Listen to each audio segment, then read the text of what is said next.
New ইয়র্কের জ্যাকসনের থেকে আপনাদের সঙ্গে আছে আমি খালেদ মহিউদ্দিন। বলা হয় রাজনীতিতে শেষ কথা বলে কিছু নেই। আসলে কথা আমরা আশা করি, আমরা দেখতে চাই রাজনীতিতে কে কার বন্ধু হচ্ছে, কে কার শত্রুতে পরিণত হচ্ছে। মাঠের রাজনীতি মোটামুটি এখন নির্বাচনমুখী, বিভিন্ন ধরনের জোট গঠিত হচ্ছে, বিভিন্ন ধরনের মোর্চাও হচ্ছে।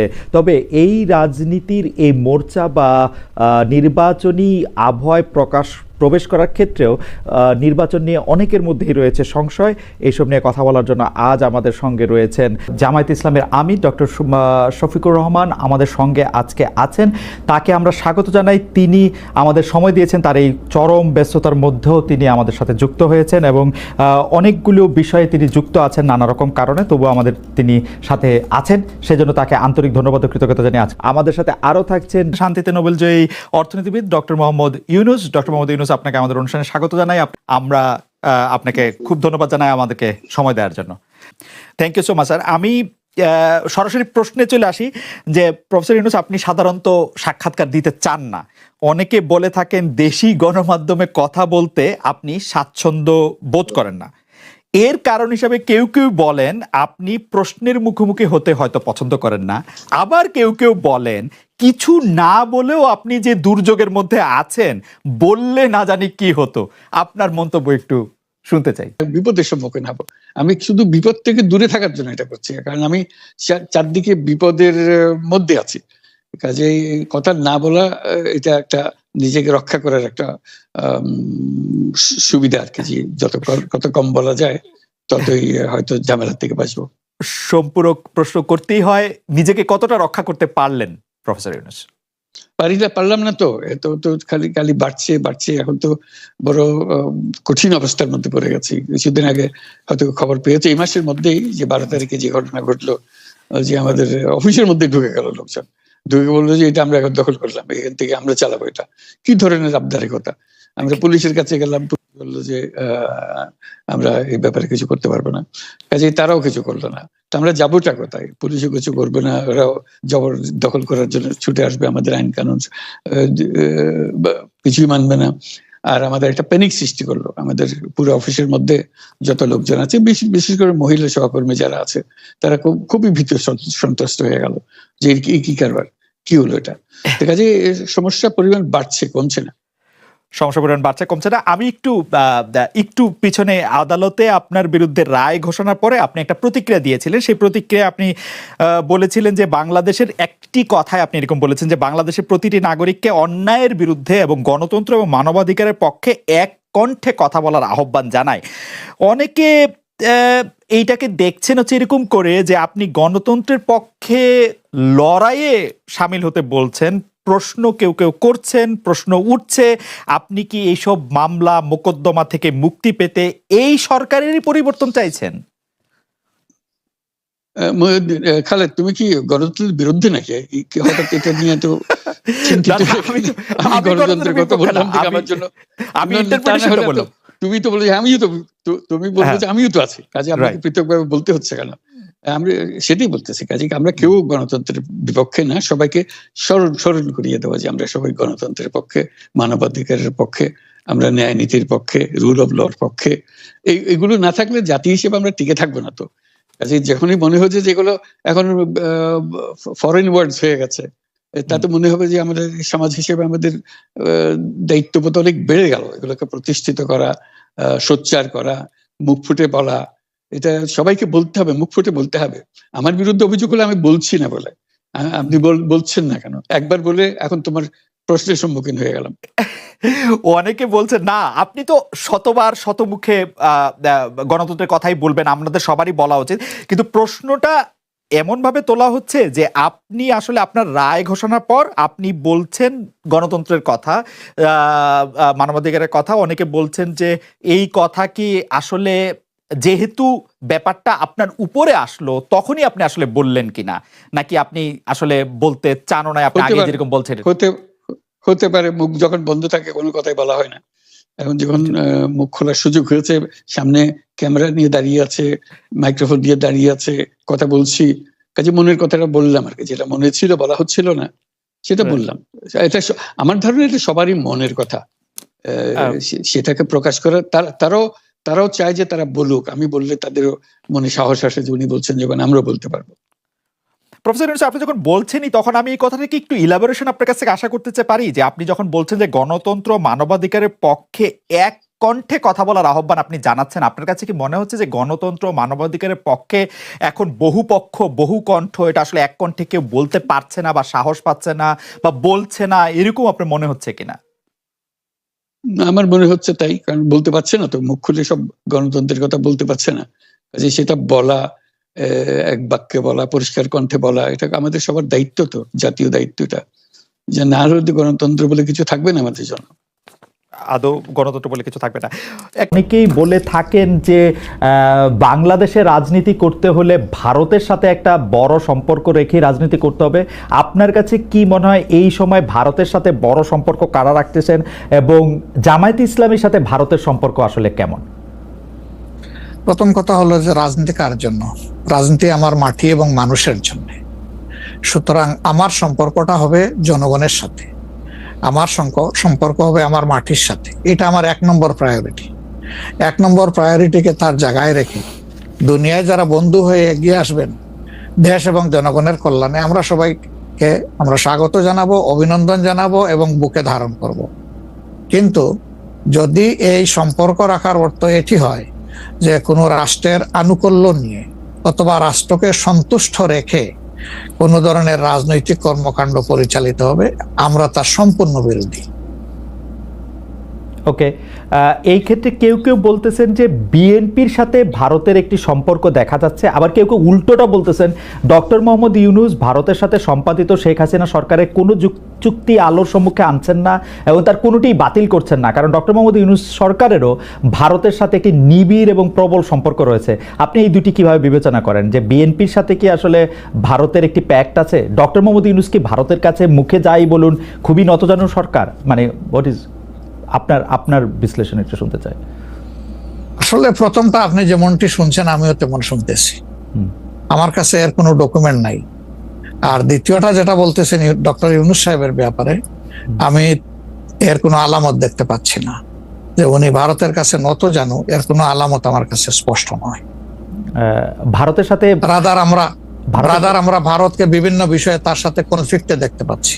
ভারতের সাথে হাসিনা সরকারের সম্পাদিত চুক্তিকে তিনি সামনে আনতেছেন না, এইটা একটা অভিযোগ। আরেকটা অভিযোগ হচ্ছে ভারত একতরফাভাবে ট্রান্সশিপমেন্ট এবং স্থলবন্দর দিয়ে মাল আনা নেওয়া বাতিল করলো, এর বিপরীতে বাংলাদেশ কোনো ব্যবস্থাই নেয় নাই এখন পর্যন্ত।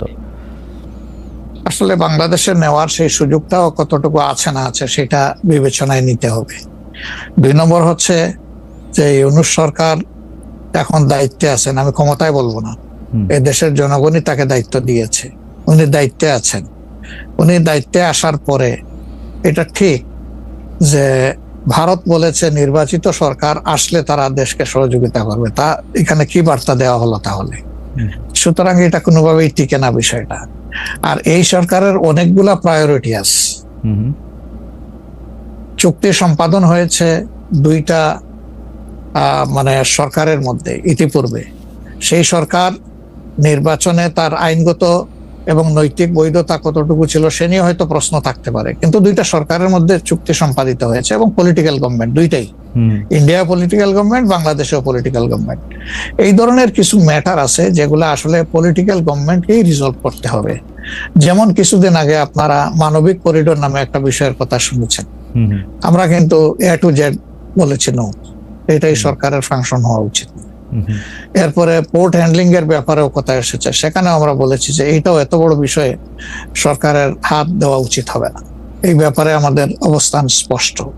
সুতরাং তারা আরো যে প্রায়োরিটি গুলো আছে, বিশেষ করে কিছু বেসিক রিফরমেশন না করলে আগামীতে একটা গুড গভর্নেন্সের জন্য একটা গুড সরকার গঠন করা সম্ভব হবে না, একটা ভালো ইলেকশন হবে না, এই বিষয়গুলোকেই এখন মূলত প্রাধান্য দেওয়া হচ্ছে।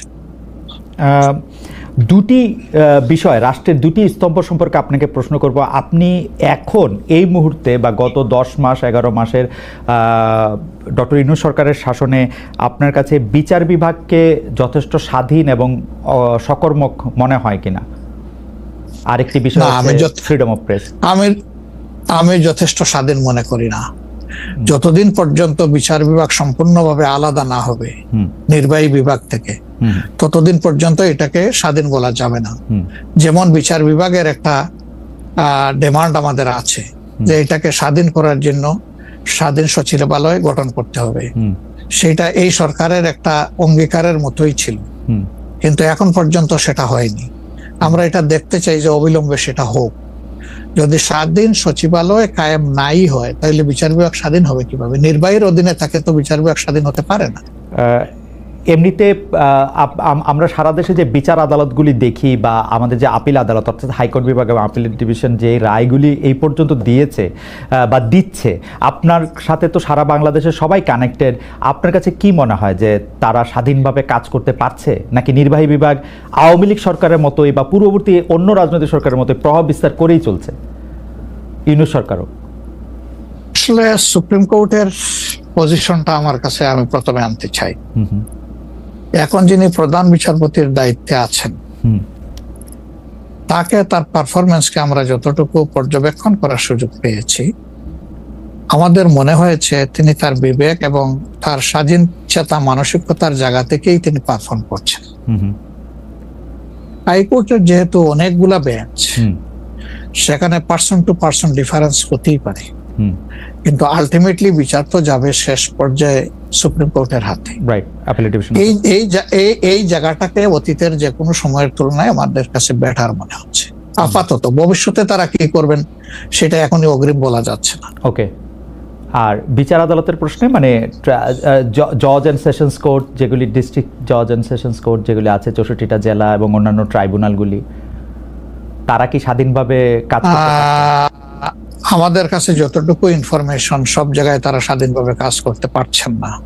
বিভিন্ন আনডিউ প্রেসার তাদের উপরে আছে। এটা কি নির্বাহী বিভাগের উপর থেকে, নাকি এটা জামাতে ইসলামী প্রেসারটা দিচ্ছে বা বিএনপি প্রেসারটা দিচ্ছে বা এনসিপি প্রেসারটা দিচ্ছে? আমরা তো কোনো প্রেসারের পক্ষে নাই। আমরা always in favour of fair justice. আমরা আনফেয়ার কোনো জাস্টিস চাই না, আমরা চাই ফেয়ার জাস্টিস। এখন আর কারা দিচ্ছে না দিচ্ছে, আপনার টক শোতেই আপনি মেনি টাইমস বলেছেন, আমাকে উত্তর দেওয়ার দরকার নাই। আপনি যথেষ্ট জনগণের পক্ষে মতামত ব্যক্ত করার জন্য আপনি বহু সময় এই কথাগুলো রিপিট করেছেন। আমরা কিন্তু এর পক্ষে নাই এবং আমাদের বিরুদ্ধে এই ধরনের কোনো কমপ্লেইন কোথাও নেই। আর যদি ফ্রিডম অফ প্রেসের কথায় আসি, অর্থাৎ সংবাদপত্রের স্বাধীনতা বা গণমাধ্যমের স্বাধীনতা প্রশ্নে আপনার কাছে এই 10 মাসের বিবেচনা যদি চাই বা বিচার যদি চাই, আপনি কেমন দেখছেন যে স্বাধীনভাবে মত প্রকাশ করা যাচ্ছে কিনা? মানে সংখ্যা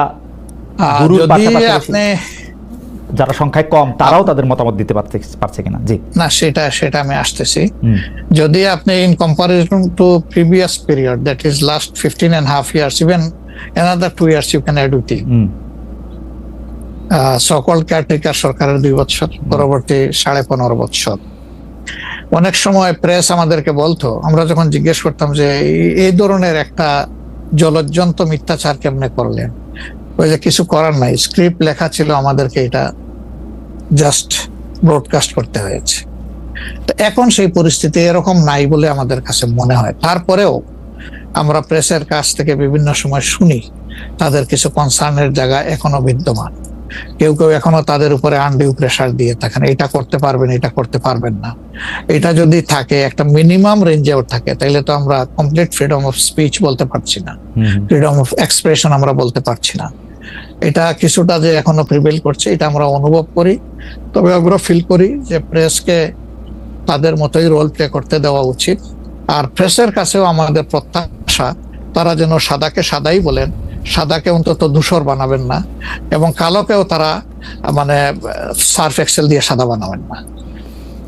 5 আগস্টের পর এই প্রশ্ন অবশ্য অনেকবার আপনার সামনে এসছে। তারপর আমি আপনাকে বলি, যেহেতু আপনার সাথে আমার দেখা হচ্ছে নতুন একটা ঘটনার পরে, এই প্রসঙ্গে নতুন একটা ঘটনার পরে, আপনি কিন্তু যে কোনো জায়গাতে এক ধরনের সমন্বয়ের প্রত্যাশী একজন মানুষ, ক্ষমা করার পক্ষে একজন মানুষ। আপনি সর্বশেষ যে আওয়ামী লীগের রাজনীতি নিষিদ্ধ করা হলো এবং দলকে আসলে তার সকল কার্যক্রম নিষিদ্ধ করা হলো, এইটা নিয়ে আমরা দেখেছি যে আপনার দলকে যারা সমর্থন করেন তারাও সেই নিষিদ্ধের দাবি করেছেন। কিন্তু আমি আপনার পার্সোনাল মতামত জানতে চাই যে আপনি এটা আসলে লাইক করেছেন কিনা, বা আপনি এটা পছন্দ করেছেন কিনা, বা আপনার যদি একক ক্ষমতা নেয়ার মানে সিদ্ধান্ত নেওয়ার, আপনি আপনার একক সিদ্ধান্ত প্রয়োগ করতেন, তাহলে আপনি এটা করতেন কিনা? দেখেন, এখানে অনেকগুলা বিষয়। আমাকে ইদানিং ফরেন মিশনের যারা বাংলাদেশে আছেন, এনভয় বা আপনার রাষ্ট্রদূত যারা আছেন তারাও জিজ্ঞেস করেন যে ন্যাশনাল রিকনসিলিয়েশনের একটা জায়গা থাকা উচিত কিনা। আমি বলি অবশ্যই উচিত, তবে বিষয়টা হলো যে আমাদের ওন্ড গুলা একদম তাজা, ট্রমা গুলা এখনো মেন্টাল এবং ফিজিক্যাল ট্রমা এখনো বিদ্যমান, হাসপাতালের বেডে এখনো রয়ে গেছে ইনজিওর্ড পার্সন গুলো। শহীদ পরিবারের অনেকেই তাদের আপনজনের লাশও এখন পায় নাই, লাশের সন্ধান বা কবরের সন্ধানও পায়নি। সো এটা একদম তাজা একটা বিষয়।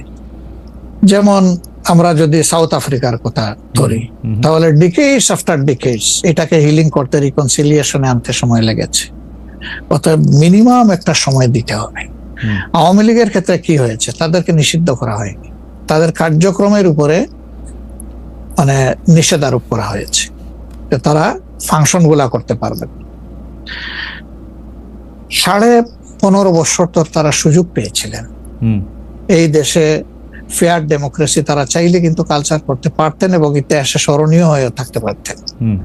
কিন্তু আসলে আপনিও তো তাদের অনেক কর্মকাণ্ডের প্রতিবাদ করেছেন অত্যন্ত জোরালো ভাবে। আগের আপনার ঠিকানা থেকে, বর্তমান ঠিকানা থেকে, সব জায়গা থেকে আপনি যেখানে যখন ছিলেন আপনি করেছেন। কেন করলেন? এই জিনিসগুলো অ্যাকসেপ্টেবল ছিল না, এই জন্যই তো করেছেন। তো তারা তো 15.5 বছর মানুষকে তাদের কোনো ডেমোক্রেটিক এবং পলিটিক্যাল রাইট দেয় নাই, জাস্টিস পাওয়ার রাইটটাও তারা স্ন্যাচ করে নিয়েছিল। এই ধরনের সবগুলা রাইটই তো কার্যত তারা কেড়ে নিয়েছিল। আপনি যদি প্রেসের কথা বলেন, এখন তো অ্যাটলিস্ট যখন তখন যাকে তাকে প্রধান উপদেষ্টাকে একটা কথা বলেছে ঢুকাই দাও, মামলা একটা দিয়ে তাকে সাথে সাথে ঢুকাই দাও, এই কাজ তো এখন হচ্ছে না। আয়নাগরের ঘটনা তো এখন একটু হইতেছে। মাননীয় আমির, একজন ইউটিউবার আছেন সাব্বির, তাকে জেলে দিয়ে দেওয়া হয়েছে প্রধান উপদেষ্টাকে কি জানি বলছে। না আমি বলতেছি সেটা, আমি বলছি যখন তখন হচ্ছে না, ঘন হচ্ছে না, 2-1টা কেস হইতেই পারে, এটা এক্সেপশন। কিন্তু আগে তো এটা ছিল প্র্যাকটিস এন্ড র্যান্ডম, এটা কিন্তু এখন হচ্ছে না। তারপরে আপনি দেখেন যে আয়নাগরের যে বিষয়টা, মানুষকে ধরে নিয়ে ঢুকাই দাও, হোয়ার অ্যাবাউট কেউ জানে না, তার ফ্যামিলি জানে না যে মানুষটা বেঁচে আছে নাকি মরেই গেছে। যদি মরে যায় তার কবর কোথায়, আদৌ জীবনে দেখবো কিনা তার কবরটা, সেটাও তো প্রশ্ন। এরকম তো ঘটনা ঘটেছে। এবং যাদেরকে আয়নাগরে নেওয়া হয়েছে তারা কিন্তু সবাই ফিরে আসেননি, তারা অনেকেই এখনো আমরা জানি না তারা কোথায় আছে, আদৌ বেঁচে আছেন কিনা। তো এগুলা তো এখন হচ্ছে না। বায়বীয় মামলা যেটা বলা হয় সরকারের পক্ষ থেকে, এখন সরকারের পক্ষ থেকে সেরকম মামলা নেই। এখন মামলা হচ্ছে পলিটিক্যাল যারা বিভিন্ন পার্টিজ আছেন তারা, সেই ক্ষেত্রে এক এক দলের এক একটা দৃষ্টিভঙ্গি। আমাদের দৃষ্টিভঙ্গি হচ্ছে যে ফর ফেয়ার জাস্টিস কমপ্লেইনটা পুরো অ্যাট্রোসিটি করেছেন যারা এটার পারপিটেটর, তাদেরকে ডিরেক্ট যারা আছেন তাদেরকে বাদ দিয়ে আমরা কোনো মামলায় কাউকে আসামি করিনি। এই জন্য আমাদের মামলায় শত কোনো আসামি নেই। অন্যান্য সংস্থার বা দলের বা অথরিটির থাকতে পারে। তো এই জিনিসগুলোর কিছুটা হলেও ডেভেলপমেন্ট হয়েছে, কিন্তু আরো অনেক হওয়ার প্রয়োজন আছে এবং সুযোগ আছে। এই ক্ষেত্রে আমি শুধু একটা লাইন করে একটু বোঝার জন্য, যে মানে আওয়ামী লীগ নিষিদ্ধ করা হয় নাই, আওয়ামী লীগের কার্যক্রম নিষিদ্ধ করা হয়েছে, দুইটার মধ্যে তফাৎ কি আসলে? মানে তারা মানে কি করতে পারবে আর কি করতে পারবে না, মানে একজন আওয়ামী লীগ কি করতে পারবে এখন? মানে আমার একটা আন্ডারস্ট্যান্ডিং হচ্ছে আওয়ামী লীগ নিষিদ্ধ, তা আপনি বলতেছেন না দুইটার মধ্যে একটু তফাৎ আছে। তফাৎটা কি আসলে? দেখেন, নিষিদ্ধ তো আমাদেরও করা হয়েছিল, তাই না? এবং একবার না, আমাদের এই সংগঠনের জন্মের পরে দফায় দফায় আমাদেরকে নিষিদ্ধ করা হয়েছে। নিষিদ্ধ যখন কোনো সংগঠনকে করা হয় তখন এই সংগঠনের ব্যক্তিরাও বিভিন্ন ধরনের সমস্যায় পড়ে যান, এর সাথে রিলেটেড ব্যক্তিরা, এমনকি তাদের স্বাভাবিক জীবনযাত্রাটাও তাদের পক্ষে চালায় নেওয়া সম্ভব হয়। তারা যদি সমাজের কোনো ক্রিমিনাল ব্যক্তি নাও হয়ে থাকেন তবুও তাদের উপরে সমস্যা আরোপ হয়েছে। কিন্তু যখন কার্যক্রম নিষিদ্ধ থাকবে তখন ওই পলিটিক্যাল কার্যক্রম গুলা ছাড়া বাকি জীবনের সবই তো তারা করতে পারবে, করছে তো। আচ্ছা, তারা তো এই দেশ ছেড়ে সবাই তো আর চলে যাননি, সবাইকে জেলেও ঢুকানো হয়নি। এইটা একটু পরিষ্কার হয়েছে। জনাব যুদ্ধাপরাধের মামলায় জামাত নেতা এটিএম আজহারুল ইসলাম খালাস পাওয়ার পর আপনি একটি সংবাদ সম্মেলনে বলেছেন, জামায়াতে ইসলামী বা তার কোনো নেতাকর্মীর মাধ্যমে কেউ ক্ষতিগ্রস্ত হয়ে থাকলে তার কাছে নিঃশর্ত ক্ষমা চাই। এই ক্ষমা প্রার্থনায় কি ৭১ মুক্তিযুদ্ধের সময়টাও আছে কিনা সেটা সেদিন আপনি স্পষ্ট করেননি, আজকে এটা স্পষ্ট করবেন? মানে আপনি, অনেকেই প্রশ্ন করছেন যে জামায়াতের মাননীয় আমির ক্ষমা কিসের জন্য চাইলেন, মানে ৪৭-এর পর থেকে শুরু করে আজকে পর্যন্ত, শুধু ৭১ না, ৪৭-এর পর থেকে শুরু করে আজকে পর্যন্ত আমাদের দ্বারা যত মানুষ যত জায়গায় কষ্ট পেয়েছে, কেউ যদি ক্ষতিগ্রস্ত হয়ে থাকে, সেই মানুষগুলো তাদের সকলের কাছে আমি বিনা শর্তে ক্ষমা চেয়েছি। কেন ক্ষমা চেয়েছি? আমরা মানুষ, ইন্ডিভিজুয়াল মানুষ যেমন ভুল করতে পারে, মানুষের সমষ্টি একটা দলেরও বিভিন্ন ভুল সিদ্ধান্ত থাকতে পারে। কোনটা ভুল কোনটা সঠিক ইতিহাস এটা নির্ধারণ করবে। আজকে যেটাকে ভুল বলা হচ্ছে, কালকে এটাই হয়তো সবচেয়ে বড় সঠিক হিসাবে প্রমাণিত হবে। আর ইতিহাসের পালা বদলে রাজনীতিতে সবাই জিতে না, কেউ জিতে কেউ হারে। আমরা আদর্শবাদী একটা দল, আমরা বিশ্বাস করি আমরা মানুষ, ভুলের ঊর্ধ্বে নই। আমাদের দ্বারা, আমাদের সহকর্মীদের দ্বারা মানুষ বিভিন্ন ক্ষেত্রে কষ্ট পেতে পারে, ক্ষতিগ্রস্ত হতে পারে। আমি সব কিছুর জন্য কোনো শর্ত আরোপ না করেই মাপ চেয়েছি। ওকে, মানে ৪৭ এবং থেকে মাপ চাওয়ার মধ্যে কোনো পরাজয় নাই, লজ্জা অবশ্যই নাই। ৪৭ থেকে আজ পর্যন্ত যে কোনো কিছুর জন্য মানুষ আপনাদের কাছ থেকে যদি কোনো ধরনের আঘাত পেয়ে থাকে, তার জন্য আপনি দুঃখ প্রকাশ করেছেন বা ক্ষমা চেয়েছেন। এর ভিতরে সব ঢুকে গেছে, কোনো কিছু বাদ নাই। ওকে, এভরিথিং ইনক্লুডেড। আচ্ছা, এবং এটা আনকন্ডিশনাল, মানে অ্যাপোলজি দিয়ে আনকন্ডিশনাল পার্ডন সিক করেছে। এইটা কি ডক্টর শফিকুর রহমান, আমি আসলে যেহেতু আপনার সঙ্গে আমার মানে নানা সময় কথা বলার সৌভাগ্য হয়েছে, মানে পর্দার বাইরে পর্দার ভিতরে, সেটা আমি জানি বলেই আমি আমার প্রশ্নটা করছি যে আপনি যে ৭১টাকে এই ৪৭ থেকে আজ পর্যন্ত একসাথে বললেন, এর কি কোনো বিশেষ কারণ আছে নাকি? মানে না না না না না না, কোনো বিশেষ কারণ নাই। আমার মানবিক মূল্যবোধের জায়গা এবং আমার দায়িত্বের জায়গা থেকে বলেছি, অনুভূতির জায়গা থেকে, দায়িত্ব এবং অনুভূতির জায়গা, বিশেষ কোনো কারণ। আচ্ছা, আমি আবার ২-৩ দিনের ঘটনা একটু আসি। আমরা দুইটা ঘটনা আমরা দেখেছি যে আমাদের অনেককে ব্যথিত করেছে। একটা হচ্ছে লালমনিরহাটে একজন যিনি নরসুন্দর, তিনি এবং তার ছেলেকে খুব আয়োজন করে মারধর করা হচ্ছে এবং তাদেরকে টেনে নিয়ে পুলিশের কাছে নিয়ে যাওয়া হয়েছে। এবং আরেকজন যিনি ২০১৮ সালের ডিসেম্বরের রাতের ভোট বলে খ্যাত নির্বাচনের যে প্রধান নির্বাচন কমিশনার, তাকে আসলে খুবই অপমানজনকভাবে মানে থানায় নিয়ে যাওয়া হয়েছে এবং সেটা আবার ভিডিও করা হয়েছে। মানে আমি সাধারণভাবে যেটা বুঝি, আপনি আমাকে শাস্তি দিতে পারেন, আপনি আমাকে মৃত্যু দিতে পারেন, কিন্তু মানুষ হিসাবে আরেকটা মানুষকে অসম্মান করার অধিকার যে আমাদের নাই, এইটা কি মানে মানে নাকি এইটা আমাদের আছে কারণ তারা একটা খারাপ কাজ করেছিল, এরকম কি? মানে আমি জানি না, মানে অনেকে তার আরেকজন, জি আপনি বলেন, আরেকজন খারাপ কাজ করেছেন বলে আমিও করব, এটা কোনো যুক্তি? আমি আরেকজনের খারাপে কষ্ট পেলাম, ক্ষতিগ্রস্ত হলাম, এখন আমি সেম অথবা ওয়ার্স দেন দিস আরো খারাপ কিছু করলাম তার সাথে, সেটা কি কোনো মানবিক আচরণ বলে গণ্য হবে? নিশ্চয়ই না। তবে দেখেন, আমরা এটাকে কখনো সমর্থন করি না, কিন্তু পরিবেশ, প্রেক্ষাপট, স্থান, কাল, পাত্র, মানুষ কোনো জিনিসকে যখন লাইক করে না, তখন প্রকাশ্যে হয় তার প্রতিবাদ করে, না হয় মনে মনে ঘৃণা করে, অথবা সে শক্তি থাকলে প্রতিরোধ করে। এই 3টা স্টেজ থাকে, এটা হাদিসের ভাষা অনুযায়ী। তো এই অবস্থায় আমরাও তো ভিজিবল সেই রকম প্রটেস্ট অনেক ক্ষেত্রেই করতে পারি না, কিন্তু আমরা এগুলাকে মনের দিক থেকে সাপোর্ট তো করি না, আমরা বরঞ্চ মনে করি যে এগুলা আরেকটা অপরাধ। ডেফিনেটলি সিইসি যিনি ছিলেন, তিনি তো একজন মানুষ, তিনি এই রাষ্ট্রের একজন সিভিল সার্ভেন্টও ছিলেন এবং উঁচু পর্যায়ে তিনি দায়িত্ব পালন করে তিনি রিটায়ার করেছেন। তিনি নিশ্চয়ই কাজ ভালো করেন নাই, অনেকগুলা খারাপ কাজ করেছেন। সেই সময়টা জনপ্রত্যাশার এগেনস্টে গিয়ে করেছেন, সত্য তথ্যের উপর না থেকে অসত্য তথ্য তিনি তার সংস্থা থেকে বলেছেন, সেগুলো সব খারাপ। তো তার জন্য তো আদালত আছে, কিন্তু আদালতে যাবেন, আমি তাদেরকে আদালতে নিয়ে যাই, আইনের আওতায় নিয়ে যাই, কিন্তু আইন আমার হাতে আমি তুলে নেবো কেন? এটা তো কোনো অবস্থায় আমরা সমর্থন করবো না। এই জন্য আপনার স্মরণ থাকার কথা, 5 তারিখ রাত্রেই আমরা ঘোষণা করেছি যে ব্যক্তিগতভাবে আমরা কারো উপর থেকে কোনো প্রতিশোধ নেব না এবং আমরা নেইনি। আমাদের 2-1টা ব্যতিক্রম ঘটনা ঘটেছে, আমরা